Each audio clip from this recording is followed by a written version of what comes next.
Bonsoir à tous.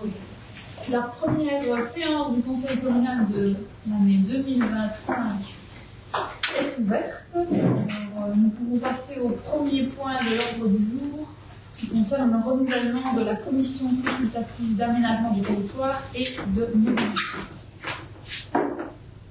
Merci. Alors, comme le guide, le renouvellement de la commission consultative, c'est pour procéder à l'appel public pour le renouvellement des membres issus des citoyens. Donc, ils auront en plus à charge du travail habituel concernant les permis d'urbanisme, évidemment de développer le plan de mobilité, le SDC et également le nouveau guide d'urbanisme. Cette nouvelle consultation aura quand même pas mal de travail sur la législature. Et on vote également le règlement d'ordre. Y a-t-il des questions, des remarques? Pas de questions. Donc, procéder au vote. Oui. Oui. Oui. Oui. Oui. Oui. Oui. Oui. Oui. Oui. Et oui. Oui. Oui. Oui. Oui. Oui. Oui. Oui. Oui. Merci. Le point 2 de l'ordre du jour concerne le montant du jeton de présence des conseillers communaux. Donc, comme vous le savez déjà, un conseiller communal comme un conseiller CPS reçoit un jeton de présence pour chaque séance de conseil à laquelle il assiste, évidemment. Donc, le CDLD fixe une base, une fourchette dans laquelle doit se trouver le montant de base de ce jeton de présence. En 2013, une délibération avait été prise à la commune de Jalais en fixant ce montant de jeton de présence à 100 €. La délibée était incomplète et donc les 100 € étaient pris comme base en 2013 sans compter déjà l'indexation qu'il y avait eu les années précédentes, donc entre 90 et 2013.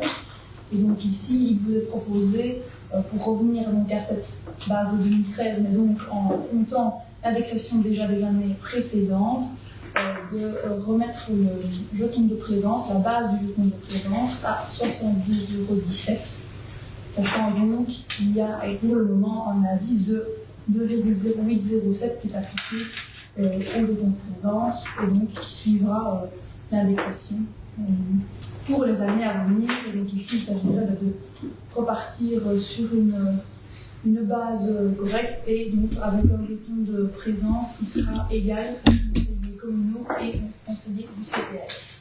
Je ne sais pas si vous avez des questions à ce sujet. Alors oui, Michel et moi, on a une question à vous poser, en fait plutôt une remarque. Sur le fond, on est d'accord. Et sur la forme, par contre, sur les articles qui sont donnés par le collège communal, là on avait une petite remarque à formuler par rapport à l'indexation du jeton de présence et aux 208,07 € annexés dans les considérants, donc dans la motivation du collège communal. Je vous donne la parole, Michel.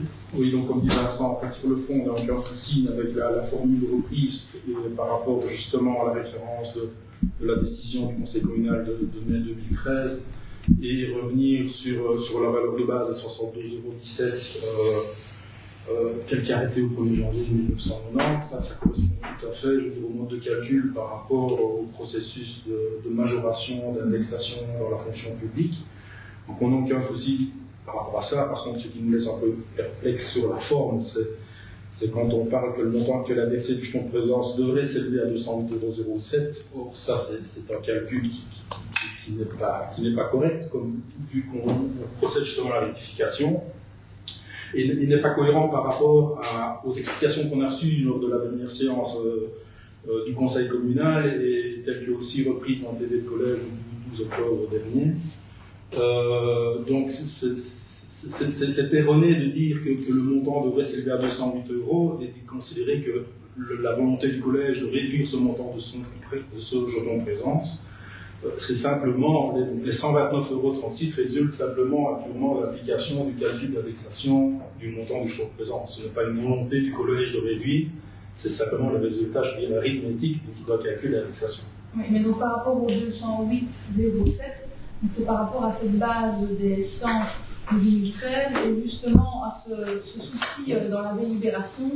Et donc actuellement, la base étant de 100 €, quand tu fais 100 fois 2 fois 0,807, donc jusqu'à maintenant, jusqu'à ce qu'on prenne la délibération ici dans les minutes qui viennent, le jeton s'élève à 208,07. Est-ce que c'était la bonne interprétation, celle-là, justement? Est-ce que c'était la bonne interprétation, justement? Est-ce que les 100 sont bien à la base? Non. Les 100, c'est la valeur 100 en mai 2013, qui correspond au 1er janvier 1990 à un montant de 62,17 sur lequel on fait la multiplication de coefficient de 2 fois 0,8. C'est justement pour rectifier cette délibée qui porte à confusion qu'on... Oui, tout à fait. C'est tout à fait légitime ici de le faire. Sauf que voilà, ça résulte d'une opération arithmétique, ce n'est pas, je dirais, une volonté politique de réduire le champ de présence. Moi, je voudrais bien ajouter quelque chose. Et moi aussi, je voudrais faire ma part. Je vais commencer parce que je pense que cette délibée, elle n'est pas correcte du tout. Et je pense qu'il y a eu une erreur d'interprétation. Pourquoi? Parce qu'en 2013, on a mis le champ de présence à 100 €. Pourquoi? Parce qu'il était très bas et on voulait valoriser le travail des conseillers communaux. Donc on a mis à 100 €.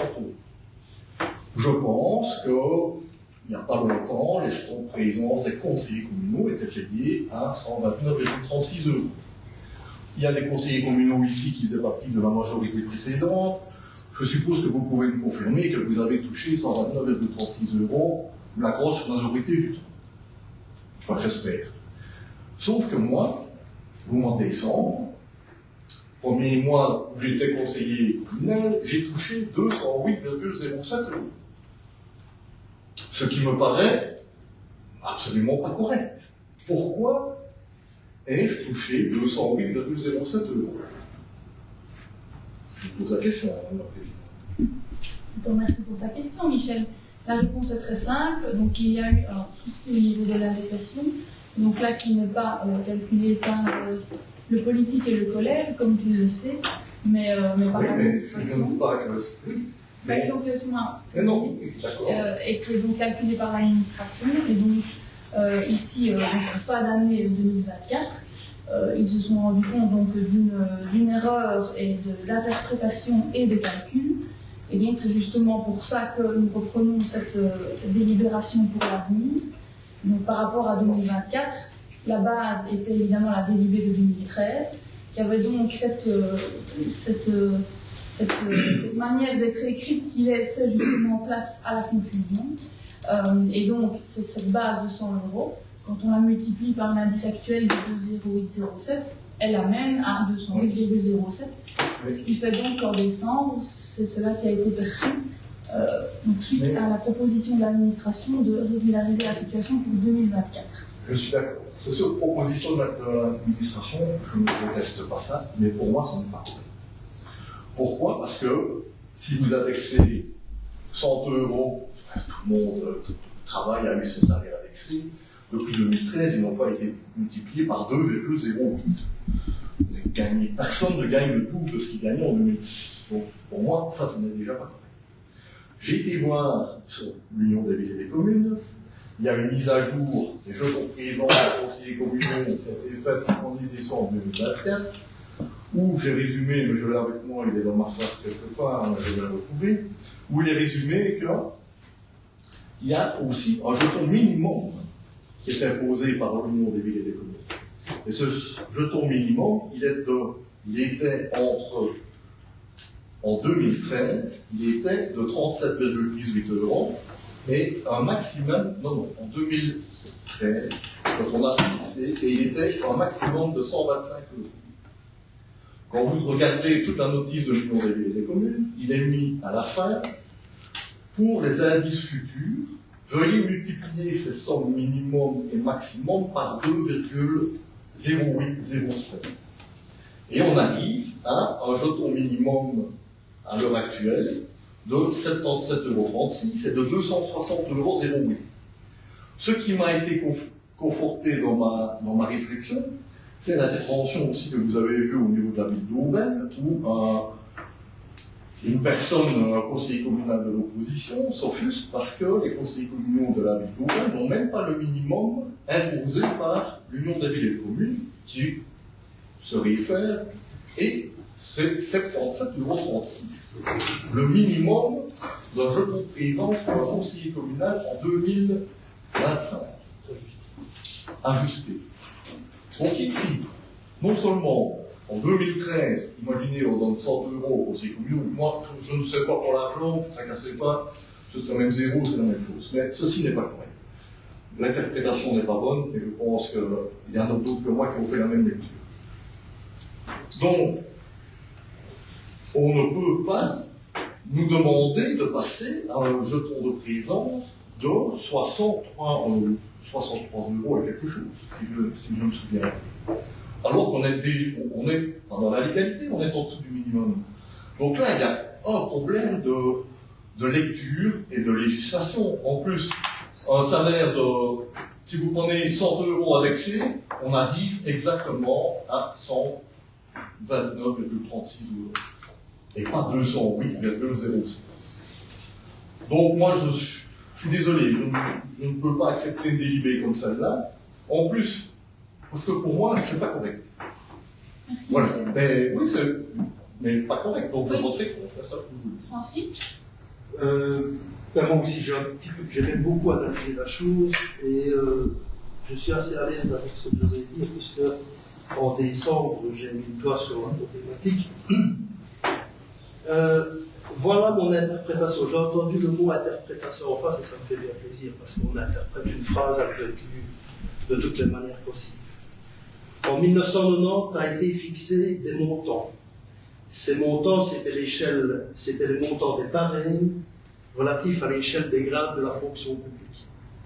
Il y a toutes sortes d'échelles et à chaque échelle, il y a un barème. C'était fixé en 1990. De même, les barrières des jetons de présence qui ont été fixées en l'époque 37,60 et 125. 125 € étant un montant fixé préalablement pour le conseil de la province, pour un conseiller de la province.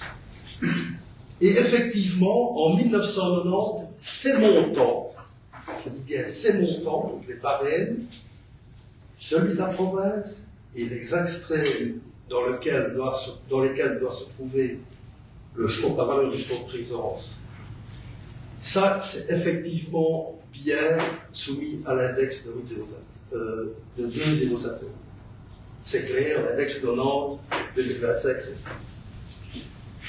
En regardant la délibée du mois de mars, 2013, nous avions effectivement une délibée assez succincte, mais qui fixait en temps et en heure une valeur.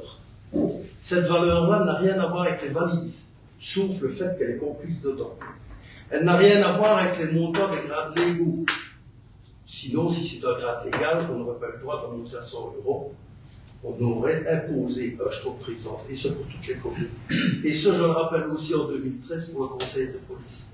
Et ce également pour toutes les administrations, les ASBL communales, les intercommunales, qui sont soumises au même régime que le jeton de présence. Et effectivement, comme l'a souligné mon collègue Michel, de 2013 à maintenant, l'index est inférieur à 30, il y a 29 et quelques index lissés. Parce qu'il faut oublier qu'il y a eu aussi un sous-index en 2016, et tout ça est lissé, voilà. Donc nous sommes un peu plus bas que 1,3 à 130% de valeur. Effectivement, le jeton de présence ne fait pas partie des chiffres de 1990. Donc il ne devrait pas être rabattu en 1990 et remis à l'index de 2,007. Puisqu'effectivement, quand on a fixé au mois de mars un jeton de présence pour un montant de 100 €, c'est bien celui-là qui doit être indexé. Et En fait, ça, ce qui est facile, c'est que quand on va voir dans tout le listing des index, 2013 est une référence dans les index. Donc c'est un index référence, c'est un index pivot qui sert de référence pour tous les calculs. Il va certainement en avoir un PA2, évidemment. Donc pour moi, l'index, la valeur de 2013 était correcte, et l'indexation telle que vécue au conseil communal, telle que subie également au conseil de police et dans d'autres communes, je me suis renseigné évidemment, c'est bien un petit peu inférieur, donc c'est à 29, je n'ai pas le chiffre, c'est bien inférieur à 30. Voilà. La seule chose qui n'était pas tout à fait correcte dans le libellé de 2013, du mois de mars, et cela a été rectifié, je pense, au mois de juin, suite à un courrier d'Achtel, c'est le fait que nous avions dit que ce ne serait pas indexable. Bon, là, c'est pas légal. C'est la seule chose pour moi qui n'est pas légale. Et moi aussi, je suis d'accord sur le fond, mais le fond, pour moi, n'inclut pas le calcul de l'index par rapport à 1990. Je suis d'accord sur le fond parce que le traitement d'un taux de présence doit être à grosso modo 130 € et jamais 200, évidemment parce que c'est loin de notre volonté, et que pour moi il y a une erreur, qu'on la répare ou qu'on ne la répare pas, c'est un autre problème, mais moi je voterai également contre ce point-là. Voilà. Je te remercie, Francis. Donc pour donner quelques explications complémentaires et répondre à ce qui a été dit et voilà, dans la lecture et je pense tardeuse, donc c'est effectivement donc, le code de la démocratie locale et de la décentralisation fixe, comme je le disais, une fourchette entre 37,18 € et 125 €. Ici, la base est donc proposée à 62,17 €. Donc c'est évidemment légal, car quand on multiplie cette base par l'indice actuel, on arrive à 129,35 € brut. Et donc la base est bien comprise entre cette fourchette qui est donnée. Donc ça, c'est une première chose. Ensuite, au niveau du calcul et par rapport à la deuxième remarque, on peut également se référer au calcul qui est fait par la province. Donc on voit que, et notamment suivant le code de la démocratie locale, la base du montant du jeton provincial est fixée à 125 € et c'est un calcul avec un indice de 2,0807 actuellement, évidemment depuis juin je pense 2024 qui est appliqué, et donc c'est le même calcul qu'on souhaite appliquer ici évidemment, donc c'est 62,17 multiplié par 2,0807 pour avoir le montant brut. Et donc on se situe bien dans la légalité vu que le montant de base est bien supérieur évidemment à 37,08 €. Et voilà les explications. Je peux en faire une petite remarque. Très courte alors. Oui, par rapport au jeton de la province, qui était effectivement de 25 1990, je crois l'avoir dit dans ma remarque, c'est un des chiffres qui faisait partie des valeurs fixes de 1990, au même titre que le montant des barèmes de 2019. Merci. Je ne sais pas s'il y a d'autres remarques pour ceci. Je suis. Enfin, oui, on a compris. Vous avez écrit. Non, vous avez compris. Mais je pense que vous n'avez pas compris que l'index de 2,08 se permet de multiplier, parce que c'est ce qui est vraiment écrit au niveau de l'article L1122-7, qui est repris ici par l'Union des villes et des communes, avec un indice qui se trouve entre 37,18 € et 125 € au maximum pour les montants du jeton provincial, et quand vous prenez derrière cette ligne, mis à jour le 1er décembre 2024. Quand vous prenez la remarque, ils mettent une petite parenthèse, un 2, le 2, vous allez voir ce que c'est, il est mis pour obtenir le montant actualisé, il convient de multiplier ce montant, donc le 37,18, par le coefficient de 2,0807. Ce qui nous donne 77,36. Et le maximum 125 multiplié par. Donc ça nous donne 260,08. Oui, ben, je vous remercie, on a compris vos remarques. Et donc oui, ici, on arrive à 129,35 €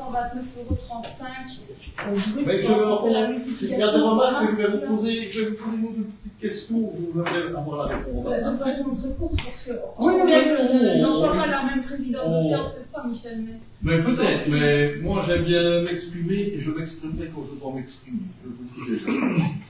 Alors, J'aimerais savoir qui a décidé de la fourchette du jeton de présence en 2025. Première question. Deuxième question, qui a décidé de porter le jeton à 208,07? Là, je voudrais savoir qui a décidé de le faire. Je vous demande également si vous avez demandé l'avis de l'Union des villes et des communes. Et je m'en resterai là. Je ne poserai pas la dernière. Très bien. La mise des communes a bien été demandée, mais je ne sais pas si tu as un complément donné à ce niveau-là. Mais l'avis légal a évidemment été demandé. Je pense même que le directeur financier est intervenu lourdement. Oui, lourdement analysé aussi. Vu le débat, je pense que ça manque encore un peu de clarté. Le projet de délibération ne reprend même pas non plus une formule de révision pour les années futures. Donc ce débat-là, on va le répéter chaque année et toutes les mandatures. À un moment donné, je pense qu'il faut remettre les choses à plat et redéfinir les choses. Sinon, on va voter aujourd'hui et demain, on en discute. Donc, oui, je crois que ce n'est pas c'est pas très constructif. Pour rencontrer le problème et pour te répondre, ce ne serait pas évidemment à revoir chaque année, vu qu'ici on fixe une base, comme c'était fait en 2013, qui ensuite suit, on va terminer, parce que là, c'est vraiment compliqué à suivre avec vous deux. De ce côté-là d'ailleurs.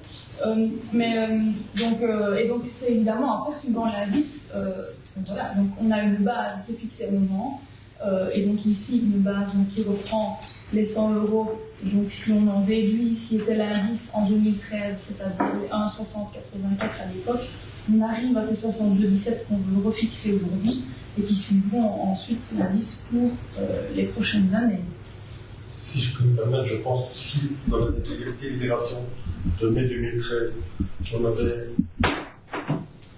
parlé de l'indice de mai 2013 comme base de référence, on n'en serait pas là aujourd'hui. Je pense que le problème réel, c'est un problème lié à la délibération qui est égalisé par l'administration. Voilà, nous sommes ici pour corriger l'erreur du passé. Les erreurs, voilà, il y a que les gens qui ne travaillent pas qui n'en font pas. Et malheureusement, ça arrive. Il faut bien qu'on réagisse. C'est ce qu'on essaie de faire aujourd'hui. Mais ne répétons pas l'erreur du passé, justement. Avec le projet de libération, peut-être qu'il sème encore plus le flux. Le receveur régional a validé la délibération que vous êtes en train de proposer. Oui. Et en général, il y a un revoir avec lui. Il analyse très très bien les points, il ne valide pas son passage. En fait, ici, la DB, je veux bien, peut-être pour le considérant sur le fait que la volonté du collège, là-dessus je passe, mais en fait, il n'y a plus aucune zone floue à partir du moment où on comprend bien que le montant de 62,17 €, c'est une base, c'est 37, 18 et 125. Et donc, il n'y a plus de flou, puisque maintenant, on sait qu'on va tout le temps repartir de 62,17 et que ce montant sera indexé. Le problème, en fait, dans la délibérée précédente, c'est qu'on ne parlait pas d'indexation, on parlait de rien. Et donc, du coup, est-ce qu'on doit indexer, est-ce qu'on ne doit pas indexer? Sensu stricto, oui, on doit indexer. Et donc, sensu stricto, c'est 208,07 €. Même si la volonté et le sens, ce n'était peut-être pas celui-là à ce moment-là. Mais l'application du texte sensu stricto, ça devient 208,07 €. Et donc ici, non, il n'y aura plus de flou à partir du moment où on comprend bien que le montant de 62,17 € et la base est comprise dans 37,18. C'est une interprétation. J'ai encore une question, si vous voulez. Parce que c'est ce qui est écrit dans les notes qu'on a reçues, mais qui n'est pas repris dans la délibération. Quand on écoutera, je vais dans la description du point qui est dans nos notes, on n'est pas repris dans la délibération, mais il est mis que le jeton fixé aujourd'hui à 72,10 € non indexé deviendra 129,36 € indexé à la date du 1/1/2025. Donc aujourd'hui, si je comprends cette phrase-là, on décide de fixer le jeton de présence à 62,17 € et demain, il est à 129,36 €. Oui ou non? Les 62,17 € sont la base. Je pense qu'après, on arrêtera le débat. Non, mais écoute, c'est quand même important. Je suis désolé. On Je tourne ne en dis pas que rond, je veux le chicaner, et mais. donc, on prendra une décision sur le point. Les 62,17 € fois les 2,0807 qui sont actuellement à l'indice depuis le 1er juin Oui, mais 2024. on prend la décision pour aujourd'hui. Et donc, toujours d'application au règlement, font qu'on arrive donc à ces 129,35 €.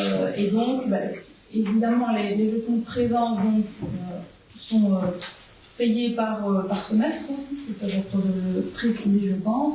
Et donc, ce serait donc la décision qui serait prise aujourd'hui pour ce conseil-ci et les conseils à venir. Et donc, actuellement, en tout cas jusqu'à ce qu'il y ait éventuellement un nouvel indice, mais ça on ne peut pas savoir, le jeton serait fixé à 129,35 €. Moi, je m'étonne de ne pas avoir reçu le document pour en parler. Donc, là, par contre, ça m'embête sur la délibération. Moi, j'ai plus de délibération, et sur base de ce document-là, moi, je les sais absolument rien. Dans les lieux, j'ai rien. Il fait écrit, article 1er DSI, d'ajournement du conseil communal, à l'exception du bourgmestre et chef.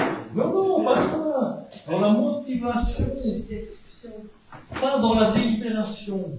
Quand tu ouvres le point, il a mis description. Donc, on va fixer aujourd'hui un jeton à 62,17 € et demain il sera à 129,36 €. 117, voilà. Non indexé, mais là, indexé, oui, sur base de la. Sur la. Je pense que donc, le descriptif, Oui, de toute façon, l'argent, on c'est va tourner en rond. Ça paraît quand même un peu surréaliste. Mais si on veut comprendre mieux justement essayer de considérer la base, on pourrait rajouter alors à côté de 62,17 € à l'indice des prix au 1er janvier 1990. Et comme ça, c'est plus clair pour tout le monde de comprendre qu'on parle de la même base. Donc il y a juste qu'à jamais pour 1990 pour indexer quelque chose de 2013. Parce que c'est ça. Et donc on pourrait rajouter ça après 62,17 €. Je ne sais pas, Michel Vincent, si c'est clair. Je ne veux pas que les gens pensent qu'on fait une demi-heure sur un débat d'argent, parce que c'est pas ce qui nous motive. Je pense qu'ici, enfin, en tout cas, je pense que la plupart ne sont motivés pas que ça. Ce qui m'embête, moi, c'est qu'il faut qu'il y ait quelque chose qui soit solide, qui ne puisse pas être attaqué en droit à un moment ou à un autre. Les réflexions de nos deux collègues, là, me semblent cohérentes aussi, la tienne aussi. Mais est-ce qu'on doit pas être, on doit garantir que le texte, je regarde plutôt Madame Solé, que le texte soit bétonné et que la ville de l'Union des villes et des communes, que vous pouvez questionner vous, vous conforte dans le délibé de cette, dans la description de cette délibération. Voilà. Moi, c'est juste ça. On va en faire des tonnes, 3 heures sur ça, mais il faut qu'on soit juste. Là, C'est pas une volonté de réduction du fonds de présence. Non, c'est un résultat politique, mais il faut qu'on soit d'accord sur ouais, et justement, tant qu'à faire, si ça passe à la tutelle générale d'annulation, autant que je sois solide. C'est pour cette raison que je me demandais si le directeur financier par exemple politique avait bien. Ça, vous pouvez le voir en fait. confirmé cela. Oui, Il y a reçu un PDF. La son interprétation également. Vous savez voir, il faut aller tout au-dessus du point, un PDF. Il y a un PDF à générer. Pas de remarque. Et avec un Donc quand on génère l'idée, tout au-dessus là, il y a un Vous voyez, PDF. il y a la partie du DF qui est à droite.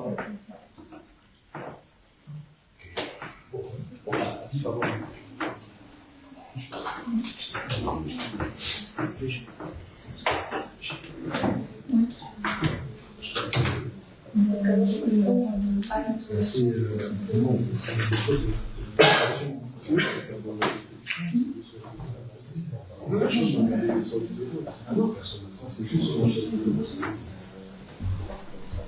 on ne voit pas quoi se passer. L'organisation sur la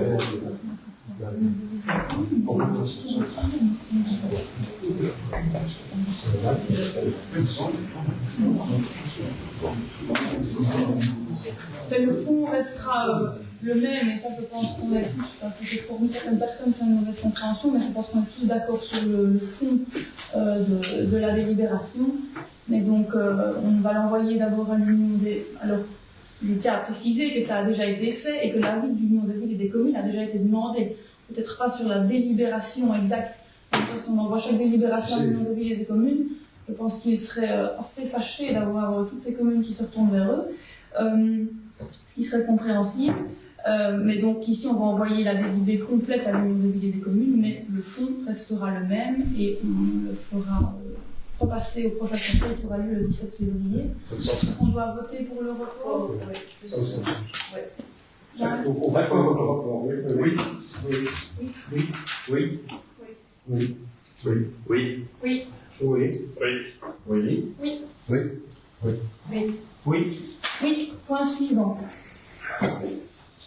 Point suivant qui concerne ici un transfert de crédit donc par rapport à des projets qui étaient inscrits au budget en 2024.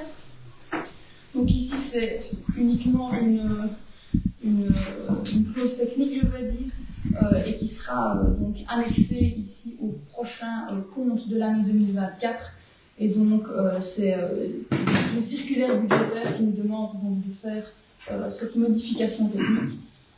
Sachant qu'une partie du financement d'un projet qui a le numéro ici 2024-006 doit dès lors être réaffecté au financement du projet 2024-0066 et donc c'est uniquement quelque chose qui concerne une écriture technique de 2024 et qui sera annexé au compte 2024. Je ne sais pas si vous avez des questions. Je peux passer au vote? Oui. Oui. Oui. Oui. Oui. Oui. Oui. Oui. Oui. Oui. Oui. Oui. Oui. Oui. Oui. Et oui. Alors le point 4, et d'ailleurs les deux points qui le suivent également, ont trait au budget ordinaire. Donc ici, comme vous le savez, on a fait passer le budget 2025 fin d'année 2024. Donc au mois de décembre, nous n'avons pas encore reçu le retour de la tutelle.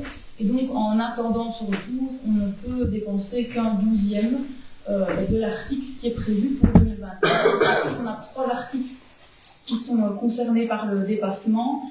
Donc le premier qui concerne les serveurs, donc ici à l'administration communale, qui ont dû être rachetés en urgence parce qu'il y avait une grosse panne et donc il n'y avait plus rien, je vais dire presque qui fonctionnait. Donc on a dû racheter ces serveurs en urgence. Le deuxième qui concerne l'organisation de la fête du personnel qui a eu lieu et qui concerne également un dépassement de l'article du 12e, donc pas de l'article global mais du 12e de l'article que nous sommes au mois de janvier. Et le dernier concerne les excursions des écoles de Solwasser et de Thiège pour ce mois de janvier également. Et donc, à nouveau, on dépasse ici les trajets qui sont organisés en bus le 12e de l'année. Donc voici les 3 points. Je ne sais pas si vous avez des questions. À nouveau, c'est technique, c'est en attendant le retour de la tutelle. C'est une chose qui se passe dans toutes les communes. Toutes les communes sont confrontées à ce système-là. Donc, moi, la question, c'est la logique que vous fassiez ça. On peut voter les 3 points ensemble, peut-être, si vous êtes d'accord. Oui. Oui. Oui. Oui. Oui. Oui. Oui. Oui. Oui. Oui. Oui. Oui. Oui. Oui. Et oui. Voici qui clôt l'ordre du jour du conseil communal. Avant de passer aux questions et divers, j'avais juste une petite communication. Bon, vous l'avez certainement déjà vu via la presse, mais nous avons la chance d'avoir notre l'écart des Sartèges et notre carnaval Jalais et Esther qui ont été reconnus comme patrimoine culturel immatériel à la Fédération Wallonie-Bruxelles. Donc c'est un dossier qui avait été monté par le tourisme et avec l'aide des 4 comités de village concernés. Et donc on est évidemment très heureux de cette reconnaissance qui est alors symbolique au niveau de la Fédération Wallonie-Bruxelles mais qui nous permettra également de rentrer certains dossiers, notamment au niveau de la communication et des costumes, et de pouvoir prétendre à une aide de la Fédération Wallonie-Bruxelles. Donc je voulais l'annoncer également ici en conseil communal public. On peut passer aux questions. Je vois que c'était moi qui ai posé la question dans l'immunolo, mais je vais proposer à ma collègue Valentine de prendre la parole sur la question de notre groupe. C'est une question qui concerne le respect des interdictions concernant les feux d'artifice qui est dans le cadre du règlement zonal de la police canine. Donc, lors des festivités de fin d'année, de nombreux citoyens nous ont signalé des nuisances causées justement par les pétards et les feux d'artifice. Donc, rappelons-le, c'est strictement interdit sur notre territoire, mais également dans les propriétés privées, sauf si dérogation écrite auprès de Madame la bourgmestre au préalable, comme c'est écrit dans le règlement zonal de police. Fagne. Cependant, malgré cette interdiction, justement, vous avez sûrement passé les fêtes sur notre territoire et vous avez pu sûrement en entendre et en observer. Et alors, on a eu évidemment des retours en nous disant que ça a entraîné des conséquences assez graves, surtout sur les animaux, sur le bien-être des animaux. Et ce stress a pu arriver, dû à ce stress, il y a eu donc certaines blessures qui ont été constatées chez les animaux, et alors vraiment le cas le plus malheureux jusqu'à l'euthanasie. Donc du coup, nous avons plusieurs questions à vous poser, Madame la bourgmestre. La première, combien finalement de dérogations vous accordez pour ces festivités 2024-2025? Quels sont les critères qui sont appliqués s'il y a une dérogation? Quelles mesures de contrôle ont été mises en place pour vérifier le respect, mais également les sanctions, si jamais ça n'a pas été respecté? Et est-ce que vous envisagez de renforcer la communication et la sensibilisation autour de ce sujet par rapport donc, au non-respect et évidemment envisager la non-récurrence de ces nuisances? Nous vous remercions pour vos réponses et on espère vraiment avoir une attention particulière par rapport à ce sujet qui engage à la fois la sécurité publique, mais le bien-être des animaux et évidemment le respect du cadre. C'est effectivement une problématique qui touche notre commune et pas que. Les deux autres communes de notre zone de police également, et plus largement celle de l'arrondissement. Donc nous avons des règles à ce sujet qui sont communes. Il n'y a aucune dérogation qui a été donnée pour ces fêtes de fin d'année. Alors évidemment, vous connaissez la problématique comme moi, il est évidemment très compliqué de pouvoir gérer son territoire, le nôtre d'ailleurs comme celui des autres communes, mais une sensibilisation va à nouveau être faite, et comme vous le dites notamment par rapport au bien-être évidemment, et donc là nous avons déjà prévu donc, dans le deuxième semestre de réinsister sur cette problématique. Et donc par les différents canaux de communication qui sont ceux de la commune, donc le bulletin communal, le site internet, les réseaux sociaux également. Une sensibilisation avait également avait été faite par la zone de police sur les réseaux sociaux. Et voilà, malheureusement, cela n'a pas été respecté correctement. Mais donc cela sera refait pour l'année prochaine, et en espérant évidemment que les personnes, si elles ne le savent pas encore, sachent maintenant qu'il est interdit de procéder à ce genre d'utilisation de feux d'artifice et de pétards sur notre territoire. Peut-être aussi penser par rapport au tourisme, les gens qui viennent chez nous, qui ne sont pas vraiment sur les réseaux sociaux, par rapport aux propriétaires de maisons parfois.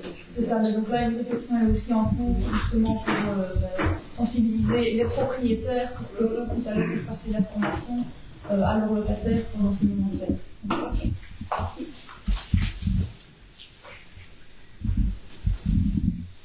J'ai une autre question, je pense que c'est moi qui l'ai posée, c'est pas moi qui l'ai posée.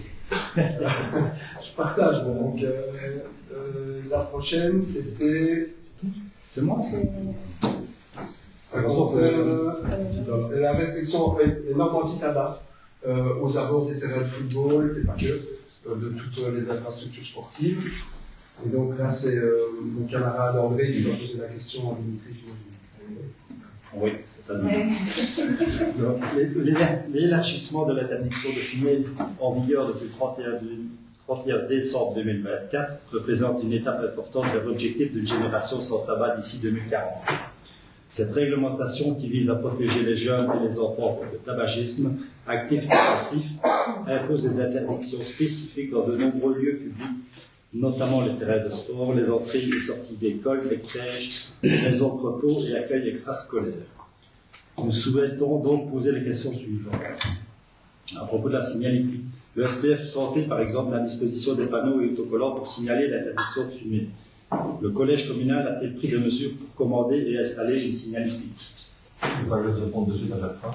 Comme tu veux. Je ne vais pas répéter chaque fois la question. Pas de souci, vas-y. On a pas les hommes de serré. Ouais, pas de Donc, souci. à ce niveau-là, on a pris contact avec les différents présidents de tout ça qui avaient déjà, pour certains, reçu des communiqués de leur fédération. Pas tous, évidemment. L'idée là-dedans, c'est d'essayer d'avoir une signalétique plus ou moins cohérente sur l'ensemble des lieux pour avoir peut-être des choses un peu plus différentes. Donc là, il y aura une réflexion qui sera faite avec le collège, les plaines de jeux, les écoles et également les clubs sportifs. Alors, on peut créer un panier de signalétique cohérent pour tout le monde. Ok. Ben, tu as répondu à la deuxième question. L'aménagement de zones fumeurs, bien que les zones fumeurs existantes dans un périmètre non fumeur puissent subsister jusqu'en 2028, des aménagements spécifiques peuvent être nécessaires. Le collège communal envisage de telles zones ou considère-t-il ces aménagements limités? Sachant que sur le long terme, ça va quand même être amené à disparaître. Si on veut rejoindre la philosophie du texte, je pense que c'est peut-être pas une bonne idée de créer ce genre d'aménagement. Maintenant, chaque club sportif propriétaire privé d'infrastructures sur les sièges. Maintenant, au niveau des clubs sportifs qui sont sur le territoire communal, on est souvent proche des écoles, les salles sont souvent utilisées par les écoles, donc je ne pense pas que développer ce genre d'infrastructures sur lesquelles qui ne rejoindrait pas la philosophie du texte, une volonté certainement. C'est parfait. Parfait pour moi. Le coût et soutien aux infrastructures locales, ces mesures pourraient engendrer des coûts et une charge de travail supplémentaire pour les gestionnaires d'infrastructures. Comment le collège communal compte-t-il gérer ces aspects? Et un soutien est-il prévu pour les clubs locaux afin de faciliter cette transition? Dans un premier temps, les finalités qui accourent ne coûtent pas très cher. Le club a manifesté le souhait d'une aide. Comme toujours, s'il le souhaite, la commune, comme elle l'a toujours fait, sera derrière les clubs de sport. Ok, merci. Donc, le contrat de respect des règles, quel dispositif le collège communal prévoit-il pour s'assurer du respect de ces interdictions, en particulier dans les infrastructures sportives, les tensions liées aux événements sportifs peuvent compliquer leur mise en application? Ça, je dirais que ce n'est pas quelque chose d'évident à mettre en place. Il n'y a même pas encore de législation claire pour les policiers. Il n'y a pas encore de mise à temps d'une ordonnance administrative. Pour le moment, la loi est passée, mais la mise en place ne se fait pas encore. Et les contrôles, un peu comme ça se fait pour les soirées, la délivrance d'alcool pour les enfants de moins de 18, les autres, tout ça, c'est le SPF Santé qui doit s'en occuper. Donc on peut faire appel, les gens ils peuvent porter plainte, ce genre de choses, mais oui, ça peut être évident à mettre en place en effet. On n'a jamais du mal à avoir des policiers d'entrée des écoles la semaine, je les vois mal faire le tour des terrains de football. Voilà. Merci. Alors, gestion des périmètres autour des établissements publics. La mise en place d'un périmètre non fumeur de 10 mètres autour des établissements comme les écoles et les crèches peut poser des difficultés si les terrains adjacents ne relèvent pas de la commune. Le collège communal a-t-il identifié des établissements concernés par ce problème et quelles solutions envisage-t-il?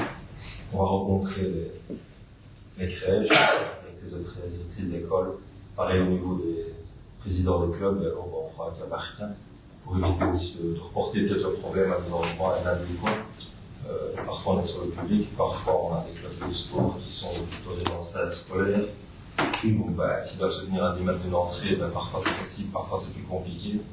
Et si l'idée de ne pas avoir les fumeurs, ils sont peut-être des fois mieux juste à l'entrée du club de foot, ou du club de ping-pong, ou du club de tennis, que des là qui étaient encore plus loin et la vue de je pense que là, ce sera plutôt avec la par cas, toujours en respectant la législation. Merci. Je peux ajouter quelque chose par rapport à une réunion que j'ai eu ce matin de la jeunesse et toi, justement, à ce sujet-là, hasard de calendrier.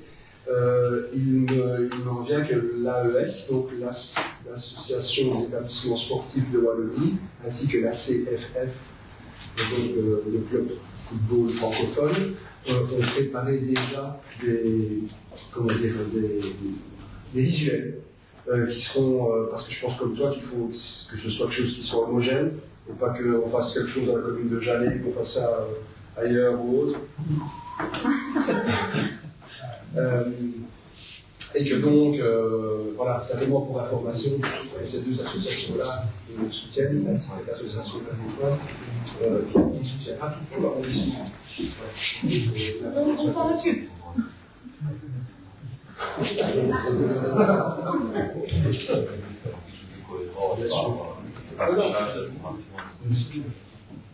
Et que c'est pas quelque chose d'évident du tout à mettre en place.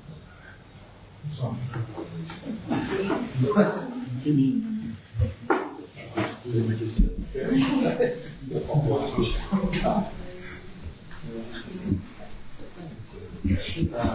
Merci.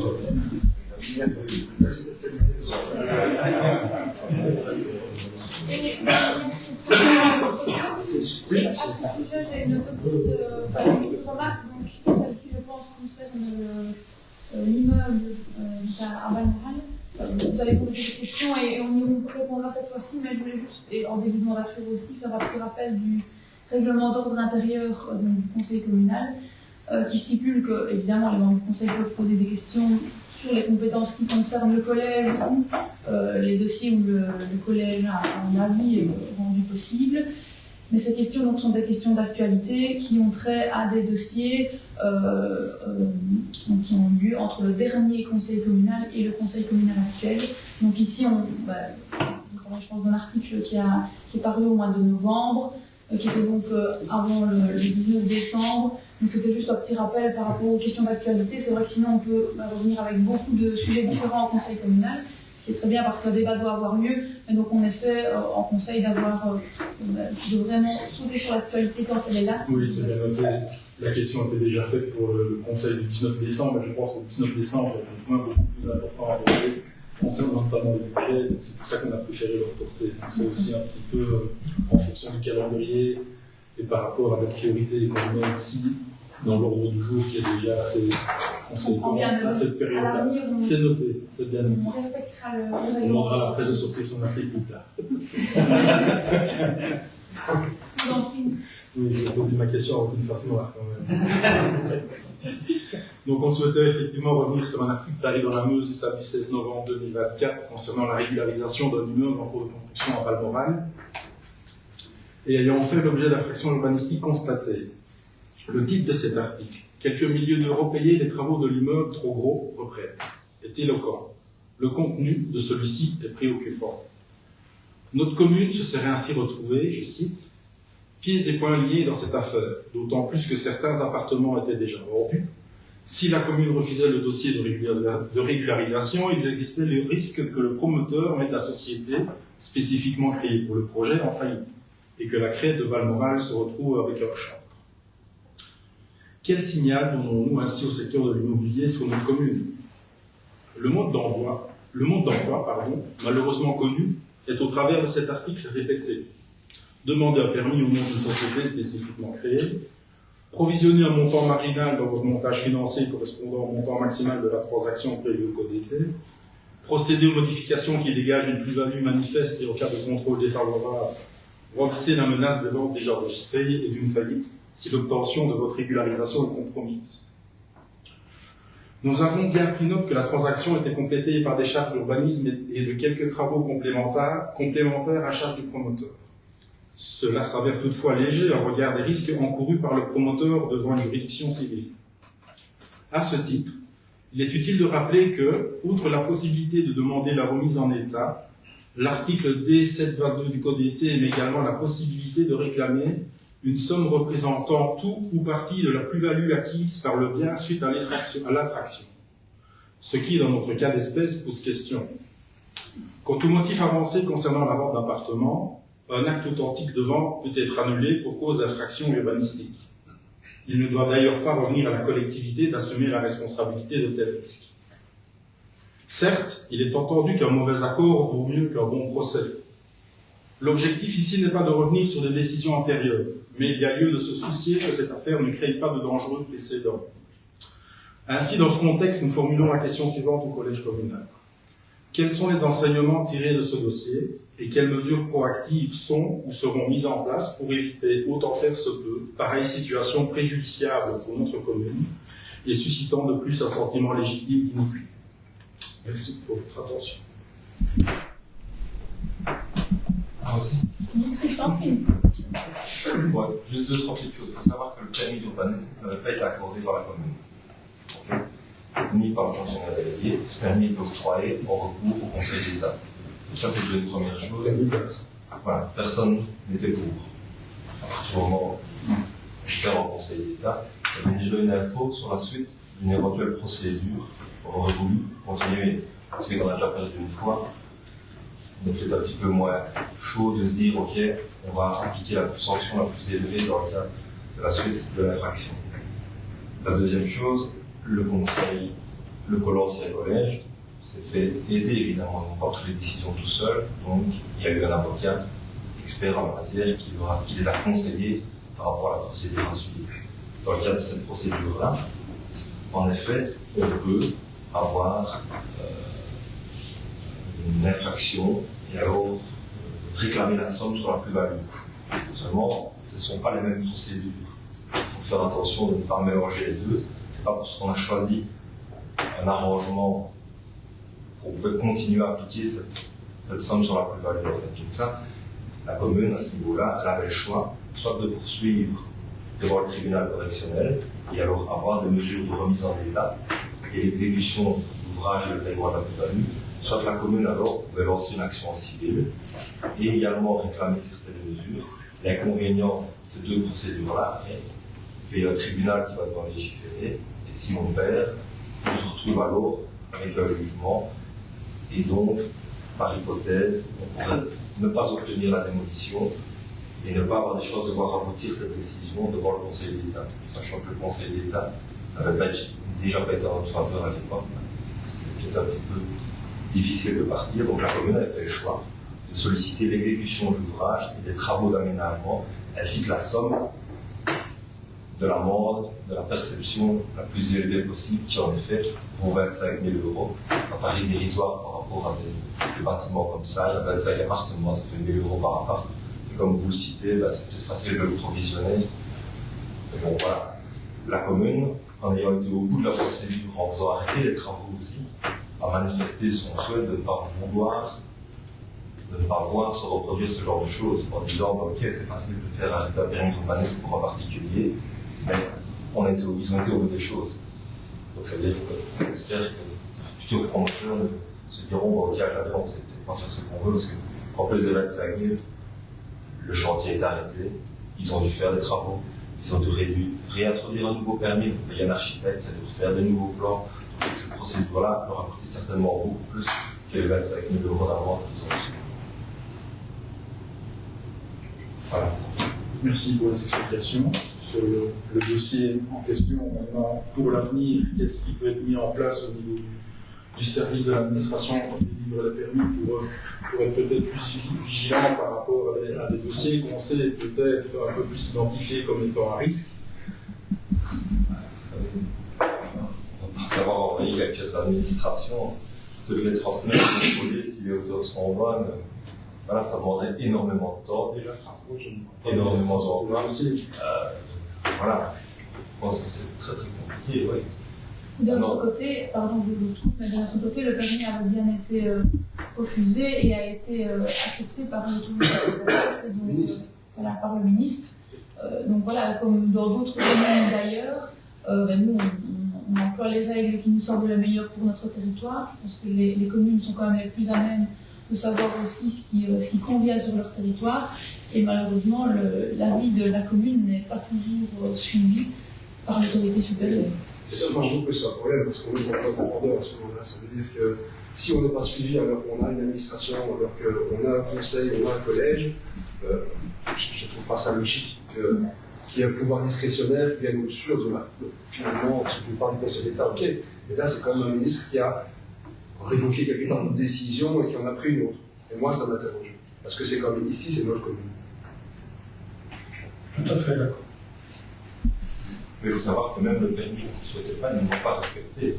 Ça va encore plus loin. Oui. Non, mais c'est pour ça qu'il faut essayer d'en tirer le maximum d'enseignements par rapport à ça. Et je pense qu'il y a des dossiers où manifestement, il y a justement un cas concret où il y a peut-être des éléments qui font dire que, attention, ce dossier-là, oui, ok, on peut octroyer un permis, mais soyons vigilants.